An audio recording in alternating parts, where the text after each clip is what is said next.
off-road racing dominance. Proprietary patented race technology. Proudly made in the USA. Unparalleled customer service and support.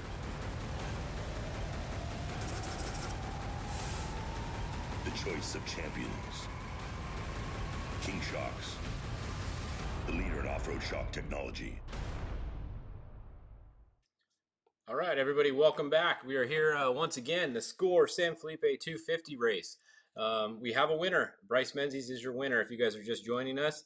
Bryce Menzies won by about 12 seconds over Luke McMillan, and Andy McMillan was in third place. We had Alan Ampudia in fourth place, and then in fifth place, I think it was Tavo, something like that. I kind of got a little lost after the first couple there. They were all stacked up together. But what we do know is we do know that Bryce Menzies is your race winner by a mere 12 seconds over Luke McMillan. So pretty close racing. It's amazing how close these races are nowadays.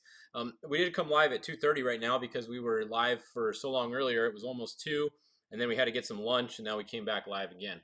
So there is some more racing still going on. So let's go over and look at the tracker. So you can see getting into town right now, we have the number 2. That is Cameron Steele running Pistol Pete's number. He's about to finish, and Cameron raced his pre-runner today. He had some problems with the engine in his regular truck. He had the pre-runner. This is actually the original Geyser Brothers trophy truck. So there's no one out there racing an older Geyser Brothers truck today than Cameron Steele. This is Geyser number 1, chassis number 1 that he's racing right here. So pretty cool to see the original Geyser Brother truck go out and finish a San Felipe race. And he actually had a pretty good day. I don't think he really had any downtime. He just doesn't have any horsepower in that motor, and they weren't really expecting to race that truck until literally yesterday. So it is what it is. But I'm glad to see Cameron get into the finish here. That's always good. Now, let's see. Behind him, we have, okay, check this out. We have our first spec truck. It's going to be Ryan Hancock here. This is the Alexander Ford. Alexander Ford from Yuma, Arizona team. And Ryan Hancock is going to be your spec truck winner if he can just make it down the little dirt road right here into town. Now he's in a speed zone right here, so the race is pretty much over. He just has to continue down the road and get into town, and he will be your winner. So no spec trucks have finished yet. He's going to be first. Now behind him, the 275, that's not correct. They're not there. They're just on the highway or something there, so don't look at them. We got to come back up to the 292. Jason Coleman, that is going to be your second one right now. Behind him, we have the 238. And then Kyle Jurgensen, actually right here, you can see he was in the lead for most of the day, but then he lost quite a bit of time. He must have had some kind of issue because he wouldn't be this far back if he hadn't had some downtime. So I didn't personally see him at 0, but obviously he did because of how far back he was. Now also I just did get some update that Highway 5 is at a standstill. So no way you can watch catch the truck for the entire second half of the race. Yeah, they're in Highway 5 going north is a complete standstill. So it's going to be the chase teams that are trying to get from down south going back north to catch their car. They're in trouble. There's a big backup on the highway. So if you guys are down there, don't plan on getting north anytime soon. And if you're supposed to be and you haven't left yet, you better get going now. That's a live update right now from the course. Let's see, what are you guys saying? Update on Lordstown. Okay, yeah, we've been asked that about 1 million times. So let's go south, and I'll show you what's going on. I did get some information. So the electric vehicle, Lordstown, we saw them get to right here at mile 40, and then we saw them come out on the highway. This is a scheduled charge pit stop. So they went 40 miles on the battery. Then they had to drive out to the road here where they have their generator, big diesel generator with a charging station off of it. They are charging the truck right now. So they're charging the batteries. I'm told if everything goes well, it will take about 45 minutes to charge. So they went 40 miles, have to stop 45 minutes to charge with a diesel generator, and then they're going to go 40 miles again and repeat the process. You would think that they're going to have to go more than 40 miles in some of these sections because you can't get into the washes. You can't get from here to here without going more than 40 miles. So I hope that battery can go more than 40, and they're just charging it right now. a little early to make sure it can go more, or they're going to be stuck in the middle of a wash all night if they can only go 40 miles on a battery. So we'll we'll see what happens with them. They are still in the race. They're just doing a charge. Now the ship box is taking off. Look at where the ship box is. They are way over here already. The ship box is all the way down at mile 65, and they're still moving. So they changed batteries. They came into the pit. They took their old batteries out. They put new batteries in, and they kept going. So Kyle and Dave Cole and everyone on that team, they are having a good run in the ship box so far, and they are leading the electric class right now. And at mile, what did I say they are? At mile 65 right now. So there's your electric class update for you guys. Now, let's see. What other things you guys want to see? What's the Jax was fifth. Oh yeah, you're right. Jax was fifth. That's who got fifth. Jax finished fifth. Jax Redline. He had a really good run, really clean run. He was able to come in fifth. Also, what else you guys saying? Go Shipbox. Yeah, everybody's rooting for Kyle in there. So Kyle's doing pretty good so far. Parkhouse car has problems with fuel pressure. Chase crew is going out to it at mile 120. There you go. An update on the Parkhouse Class 1 car. Now, looking back at the other Class 1s, we're trying to find the 168, I believe, is the leader on the tracker. Yeah, right here. So Shelby Reed is the first Class 1 car showing up on the tracker. I believe that they are in the lead because we'll see why in a minute. That's a good update. They're at mile 263. So that just updated. They just moved. They're at mile 264. That is the brand new Alumacraft all-wheel drive Class 1 car. So they're having a really good run today. They didn't qualify on purpose, took a rear start, and they are out front now and winning Class 1. If we come back up, Mason Cullen started second. They are still running second in the 105. So that's going to be your second place Class 1 car. That's the F&L Fuel car with Mason Cullen and Brian Busby in there. They're having a good day running second. And then back here somewhere was Brock Dickerson. Now you can see why. Brock Dickerson qualified first. He was out front most of the day. He's currently at 0 miles an hour. So that's not a good sign for Brock Dickerson to be at 0 miles an hour.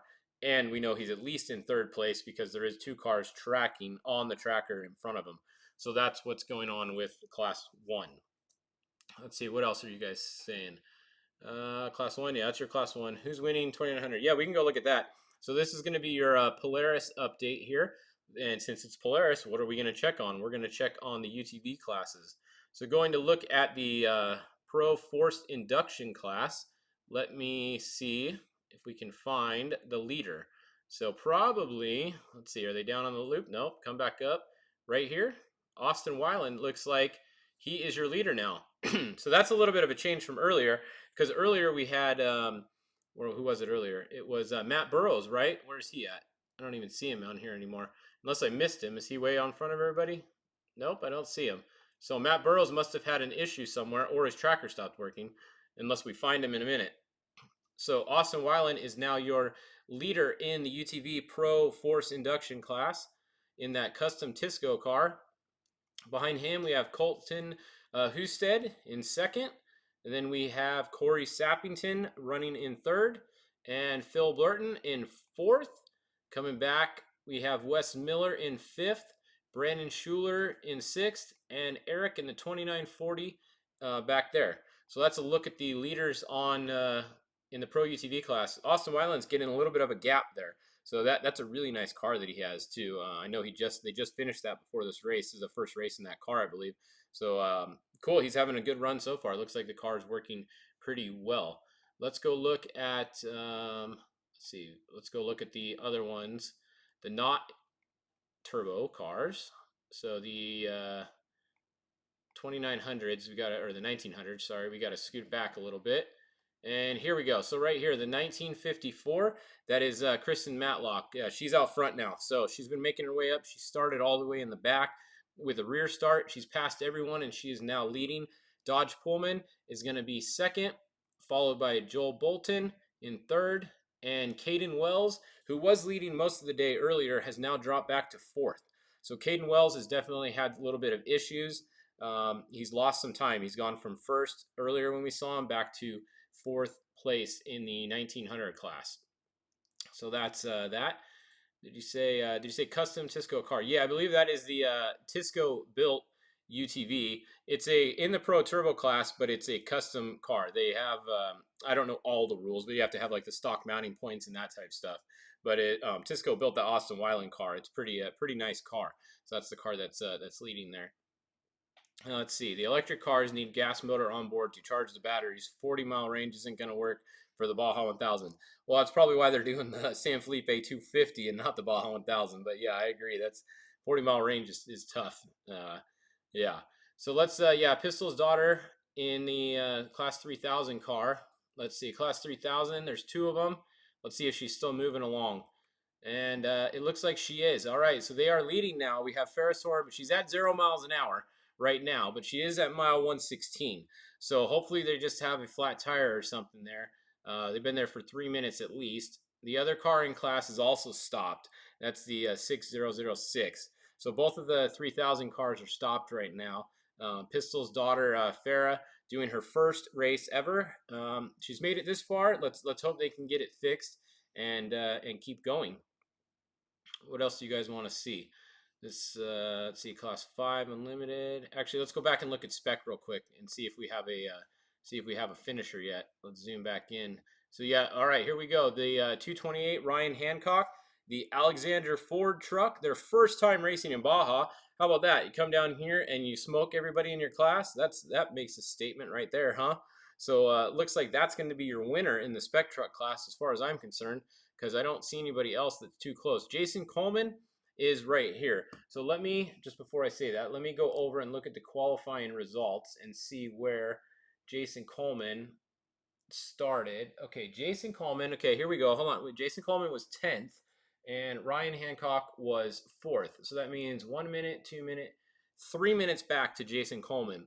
So Jason Coleman is definitely more than 3 minutes behind him right now.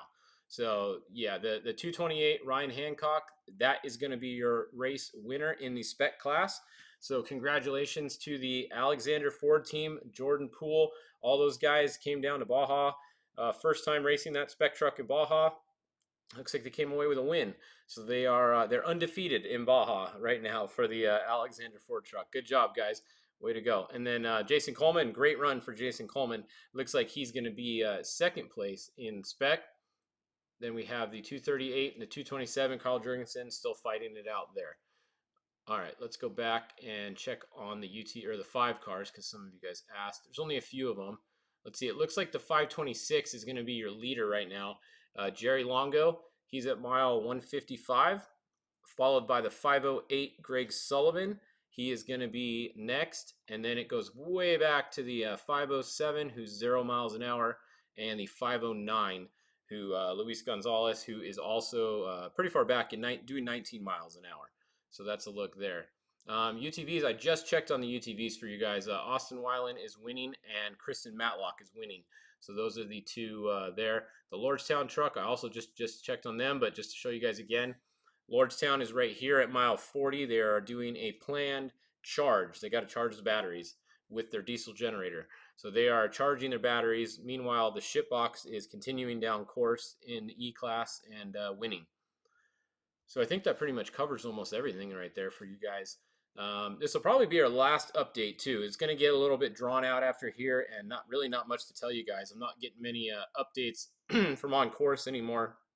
So I'll give you guys a couple more minutes. If there's anything else you want me to see right now, now's the time to ask, because this is probably going to be our last update. 516, okay. We can go look at 516 for you guys. Let's see. Oh, that's 1216. Here, let's just look at them while they're up. So here's your 16 cars. We have 1680. They are winning right now, it looks like, at mile 147. And then we have the 1621 is going to be second. The 1662, Julie Boyer at 0 miles an hour, but sitting in third. So hopefully they can get going again. Comes back to the 1610 down here, followed by the 1617, and then the 1612. So that's that one. Now you wanted the 516, so let's go look at the 516s. All right, 598, George Gutierrez is ahead of Larry Negrete in the 557. That's going to be second. And then the 571 is sitting at 0 miles an hour right now. David is in third, with the 550 also at 0 miles an hour in fourth. A lot of cars 0 miles an hour on this course. Here's another one, 0 miles an hour. So three of the 516 cars are sitting at 0 miles an hour right now. So not very good for them. Sorry I missed what you said about the Lordstown E414. No, they're not out of the race. They are charging their battery. They have to charge their battery. Planned charge. So they'll be back in after 45 minutes is what I'm told. What happened to Dan McMillan? Oh, great question. Dan McMillan, I was told he blew the motor. So another motor failure for Dan McMillan. That's a bummer because I think he had a motor failure at the 1000 last year, or just recently he had a motor failure. So another blown motor for Dan McMillan is what I'm being told. That was texted to me. So I have not confirmed that, but that was from a good source. So bummer for Dan McMillan. You can see he was pretty close to the finish too. He was right here. He was at mile 268, so he really only had about 10 miles to go, and he was at the finish. So bummer for Dan. Seems like Lordstown has been stopped for longer than an hour.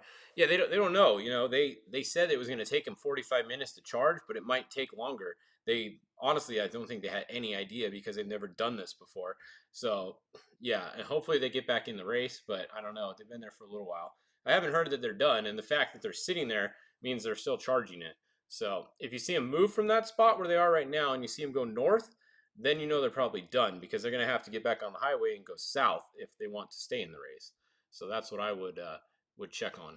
So what else? Score lights. Yeah, we can check on them. There's 10 of them. Yeah, class 12. I don't think we've looked at them all today, so that's a good one to look at before we sign off. The 1216 is in front of the 1221. So pretty good race in the score light class. Actually, they're within a mile of each other right there.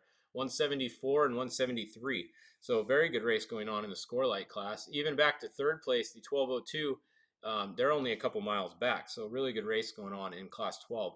Then a couple miles back to the 1228. So that's good race in the score lights going on, especially between first and second right here. Look at, they just got closer together too, and they both just updated. And this one hasn't updated for a minute. So really good race going on between the 1216 and the 1221. Scott Wisdom and Matt Ferretto. Very good race going on there. RPI is in the speed zone. Okay, so there you go. All-wheel drive class 1 is in the speed zone, so they're going to be your first. They're probably going to win class 1, it looks like, in their first race in an all-wheel drive class 1 car. So definitely cool. Somebody else says UTV Unlimited. Oh yeah, we didn't look at them, huh? So Pro UTV Open. Let's go look at them real quick since we hadn't checked on them. They're pretty far back here. It looks like, is that 2 right on top of each other? Yeah, look at this. Now this is close racing. We have Wayne Matlock doing 0 miles an hour right here, but right behind him we have Justin Ellenberg in the 1870 who's doing 54 miles an hour. So it looks like Wayne was winning, but he has come to a stop, and Justin, the next time this updates, is going to pass him. So, and there you go. Look, it just happened. Justin is now in front. So the 1870 just passed a stopped Wayne Matlock and took over the lead in the UTV Unlimited class. Behind them, there's a big gap back to Josh in the 1877, who is also sitting at 0 miles an hour now. And then behind him, we have Norman, the 1881, who's pretty far back, doing 23 miles an hour. So very spread out besides these front two. Hopefully Wayne can get going again and catch back up. Got a little bit of a gap there. So yeah, I think that's it. All right, guys. Well, that's going to wrap up our coverage of this race. I think there's not much more to talk about. It's getting spread out. I know a lot of the limited cars are still out on the course, but it's hard to give you guys updates much more than just the tracker here, what I can see. So we will. We're going to sign off for this coverage. Like I said, Alexander. Good job, Alexander Ford team. Ryan Hancock, Jordan Poole. They just finished. They're going to be your spec truck winner. Jason Coleman is coming in right now. They're going to be the second spec truck in, and then following them is going to be the 238, and then Kyle Jurgensen. And there's your first class 1 car. It looks like Shelby Reed, the RPI all-wheel drive Alumacraft, is going to be your class 1 winner. So we have a trophy truck winner, we have a class 1 winner, we have a spec truck winner, and let's see, I don't think we have a class 10 winner yet. So yeah, that's here's your first class 10 car, Bruce Yee. But look at this, he's at 0 miles an hour. Oh no. So that looks like first place in class 10, but he's at 0 miles an hour. Hopefully he can hopefully he can get going again. He had a pretty good lead. If that's where he was, I don't know. That's pretty spread out. He might have gotten towed there. That might not actually be the race winner. Chase Warren looks like he's back here. I think this is actually the race winner. I don't think the other guy was way up there. That's way too big of a gap. So I'm going to say Chase Warren is winning in Class 10, and the 1016 is going to be second. I'm going to go with that to your Class 10 over there. It just tells you it's a very rough course. So that's that. All right. Well, I hope you guys enjoyed our coverage today. I know it's a short race. The next race we'll be doing live coverage for is the Silver State race in just 2 weeks. So I am personally going racing next weekend. If any of you guys are out at the Moore race, come say what's up. Me and Phil Casey will be out there with Phil's Baja Light, running the yellow pistol body. So if you guys see us out there, come say what's up. And then in 2 weeks, I'll be back right here with you guys, and we will be covering the Best in Desert Silver State race. And then after that, we will be covering the Baja 500. So quite a bit of racing coming up pretty soon together here, and we wouldn't be able to do it without all of our sponsors. So big thanks to F&L Racing Fuel, Four Wheel Parts, King Shocks, KMC, trying to remember BFG, Polaris, Alexander Ford. Congrats to you guys on the win. Rigid, everybody that helps us out. Trinity, Alfred with the Michelob Ultra. It's good to have good people supporting us, and it makes it worth it doing it to come out here. And I'm glad you guys like watching. Hopefully something we said today was correct at least once or twice. Otherwise, whatever. But keep an eye on the electric trucks. If something crazy happens, I'll come back live later. If the electric trucks look like they're going to finish or something, maybe I'll come on and do a live update for them, just because I know there's a lot of people interested in them. But keep watching our social. I will keep posting on Facebook and Instagram throughout the day. Anything else we get. If any of you guys get any good pictures or videos, send them to us like always. And until next time, we will see you guys in 2 weeks for the Silver State race. RJ, you got the green light.